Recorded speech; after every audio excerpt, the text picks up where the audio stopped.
ഞങ്ങൾ അങ്ങനെ സൂല് വന്നിരിക്കുകയാണ് കേട്ടോ. ഞങ്ങൾ അവിടെ നിന്ന് നേരെ KSRTCക്കാണ് വന്നത്. ടിക്കറ്റ് എടുത്തിട്ട് ഓപ്പോസിറ്റ് സൈഡിലാണ് കേട്ടോ. അതാ സുവോളജിക്കൽ ഗാർഡൻ ഉള്ളിൽ കയറി കാണിച്ചിട്ടാണ്. സൂവിലേക്കുള്ള എൻട്രി ഇങ്ങനെയാണ് കേട്ടോ. ഇങ്ങനെ സൂവിൻ്റെ ഉള്ളിലേക്ക് എത്തിയിട്ടോ. സൂവിൻ്റെ ഉള്ളിലെത്തിയപ്പോൾ ഞാൻ പെട്ടെന്നേ സ്റ്റാച്ചു ആണെന്ന് വിചാരിച്ചു. പിന്നെ ആ നാവിട്ട് ഇങ്ങനെ അനക്കണം കണ്ടപ്പോൾ ഒറിജിനൽ ആണോ വിചാരിച്ചു. എന്താണെന്നറിയോ? ജിറാഫ്. നമ്മൾ ഈ നാഷണൽ ജോഗ്രഫിയിലൊക്കെയാണ് ഞാൻ ജിറാഫിനെ കണ്ടിട്ടുള്ളത്. ഇപ്പം നേരിട്ട് കണ്ടു. അങ്ങനെ കയറില്ലേ കുറേ ഉണ്ട് കേട്ടോ ഗൈസ്. അതിൻ്റെ അടുത്തേക്ക് നമുക്ക് പ്രവേശനം ഉണ്ടോ എന്ന് എനിക്കറിയില്ല. ഞാൻ ലോങ് ഷോട്ട് കാണിച്ചത് കണ്ടോ. ജിറാഫും ജിറാഫിൻ്റെ കുട്ടികളും ഒരു 3-4 ഉണ്ട് കേട്ടോ ആ ഗ്യാപ്പിൽ. അതല്ല, അയ്യോ ഇതാ ഈ ഗ്യാപ്പിലുണ്ട്. പിന്നെ ഇതാ കുറേ എണ്ണുണ്ട്. എനിക്ക് അതിൻ്റെ അടുത്തേക്ക് പോകാൻ പറ്റിയിട്ടുണ്ടെന്നുണ്ടെങ്കിൽ ഞാൻ കാണിച്ചു തരാം. ഇതിലൊന്നുണ്ട് ഇതാ അത് നിൽക്കുകയാണ്. അപ്പോൾ നമുക്ക് പെട്ടെന്ന് അത് മനസ്സിലാവണില്ല ഇത് ഒറിജിനലാണോ പ്രതിമയാണോ എന്നുള്ളത്. പക്ഷെ വായ എപ്പോഴും ഇങ്ങനെ ഷൂയും കെട്ടി ചമയ്ക്കണ അങ്ങനെ കാണിക്കുന്നുണ്ട്. ആൾക്കാർ നോക്കുന്നുണ്ട് ഞാൻ എന്താ കാണിക്കുന്നത് വെച്ചിട്ട്. ഒരു കുരങ്ങനെ കാണിച്ചു കേട്ടോ ഗൈസ്. ഒരു നീലക്കൊപ്പായിട്ടൊരു കുട്ടി കുരങ്ങൻ. ഈ കുരങ്ങനെ അറിയണവർ കമൻറ്റ് ചെയ്യുക. ഓക്കെ, ഉള്ളിലേക്ക് കയറി കേട്ടോ. ഈ കയറുന്ന വഴിക്ക് ഫുള്ള് ഫസ്റ്റ് കിളികളാണ്. എന്നിട്ട് മൂങ്ങയൊക്കെ ഉണ്ട് കേട്ടോ.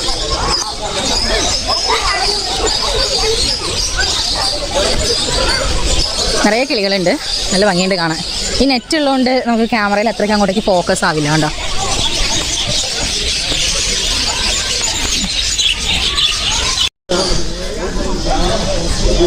ഗൈസ് വൈറ്റ് കളർ മയില്.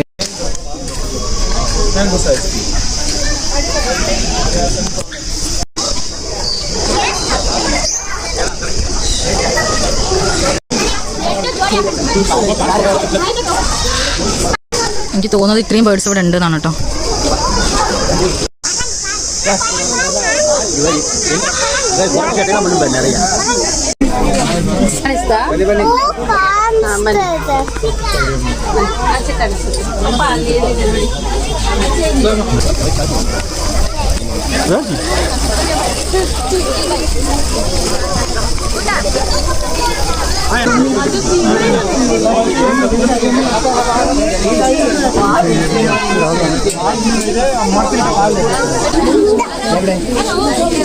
ഇതല്ല ഒരു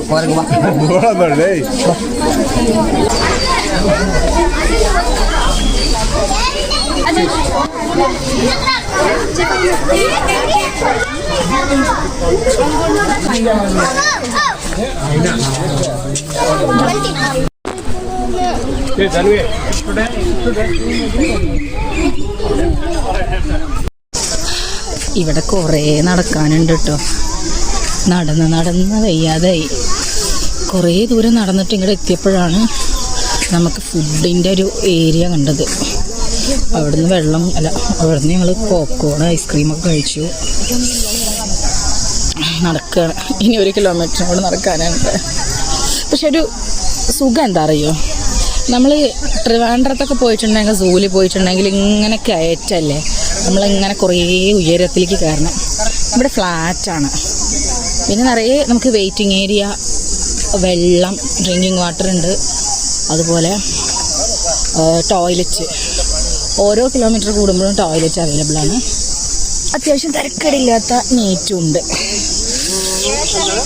ഞാൻ ഒച്ചത്തിൽ സംസാരിക്കാതെ എന്താ വെച്ചെന്ന് പറഞ്ഞാൽ ആൾക്കാരുണ്ട്, ഇതിനൊക്കെ മലയാളീസ് ഉണ്ട്. അപ്പം എനിക്കൊരു ഞാൻ ഇൻട്രോവേർട്ടാ. നടന്ന് വയ്യാതെ ശരിക്കും വയ്യാതെ. ഫസ്റ്റ് പറഞ്ഞ സാധനം ജിറാഫ്. എനിക്ക് ആദ്യമായിട്ടാണ് കേട്ടോ ജിറാഫിനൊക്കെ ഇങ്ങനെ സൂല് വളർത്തുന്നത് അറിയണത്.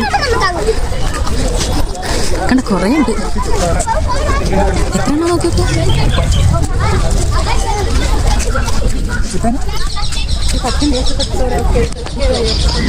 അങ്ങനെ ഞങ്ങളിതാ സൂന്ന് ഇറങ്ങി. ഇനി നേരെ റൂമിൽ പോകണം, ഫുഡ് കഴിക്കണം. അപ്പം അത്രയൊക്കെ തന്നെ. ബാക്കി എന്തെങ്കിലും ഉണ്ടെങ്കിൽ ഞാൻ വീഡിയോ എടുക്കട്ടോ. ഞങ്ങൾ റൂമിലെത്തി. റൂം വെക്കേറ്റ് ചെയ്തു. നമ്മളിനി ഇറങ്ങുകയാണ്. ഇവിടുന്ന് 4 മണി 5 മണിക്ക് അങ്ങോട്ടാണ് ട്രെയിൻ കണക്ഷനാണ്. ബാംഗ്ലൂർ പോകണം. ബാംഗ്ലൂരിൽ നിന്ന് പിന്നെ വീണ്ടും വേറെ ട്രെയിൻ. ലഞ്ച് കഴിച്ചിട്ടില്ല. രാവിലത്തെ ബ്രേക്ക്ഫാസ്റ്റ് കഴിച്ചപ്പോൾ തന്നെ 10 മണിയായിട്ടുണ്ടായിരുന്നു. കുറച്ച് നേരം വരുന്നുള്ളൂ, പക്ഷേ അതിൽ ഭയങ്കര ടയർഡായിട്ടോ. പിന്നെ ക്ലാസ്സൊക്കെ ഇരുന്നത് അപ്പോൾ ഇവിടെ സൈഡായി. പിന്നെ ഫോൺ ചാർജ് ഇല്ല. അപ്പോൾ നമ്മൾ വെക്കേറ്റ് ചെയ്തിട്ട് ഞാൻ പുറത്ത് ചാർജ് ചെയ്തിട്ടിരിക്കുകയാണ്. ഞങ്ങളുടെ വണ്ടി എത്തി, ഏട്ടനെന്ന് പറഞ്ഞാൽ വണ്ടി എത്തിയിട്ടില്ല. അപ്പോൾ ഞങ്ങൾ എത്തിയതിന് ശേഷം വേണം പോകുക. ഓക്കെ, റെയിൽവേ സ്റ്റേഷനിലെത്തി. ഇവിടെ സ്റ്റേഷൻ്റെ ഉള്ളിൽ തന്നെ നമുക്ക് ഒരു ഫുഡ് ക്യാൻറ്റീൻ ഉണ്ട് ഇന്ത്യൻ റെയിൽവേയുടെ. അവിടെ കയറിയിരിക്കുകയാണ്. വെജ് ബിരിയാണിയാണ് ഓർഡർ ചെയ്തിരിക്കുന്നത്. എനിക്ക് വലിയ വിശപ്പൊന്നുമില്ല ഗൈസ്. പിന്നെ എന്തെങ്കിലും കഴിക്കേണ്ടി വെച്ചിട്ട് കഴിക്കും. ഞങ്ങളുടെ ഫുഡ് വന്നിട്ടുണ്ട് കേട്ടോ. നമ്മൾ കഴിച്ചിട്ട് ബാക്കി പറയാം. അങ്ങനെ മൈസൂരിനോട് ഞങ്ങൾ ടാറ്റാ ബൈ ബൈ പറയാണ്. ഞങ്ങളെ വണ്ടി ഇവിടെ കിടക്കുന്നുണ്ട്. അനൗൺസ്മെൻ്റ് ഉള്ളതുകൊണ്ട് കേൾക്കുന്നുണ്ടോ എന്ന് എനിക്കറിയില്ല. അനൗൺസ്മെൻ്റ് ഉണ്ട്, സോ സൗണ്ട് എത്രത്തോളം കേൾക്കുമെന്ന് എനിക്കറിയില്ല. അപ്പോൾ ഇനി നമുക്ക് ബാംഗ്ലൂർ പോയി ഇറങ്ങിയിട്ട് വേണം ബാംഗ്ലൂരിൽ നിന്ന് പോകാൻ അടുത്ത വണ്ടിക്ക്. അപ്പോൾ അതുവരെ tata bye bye, see U.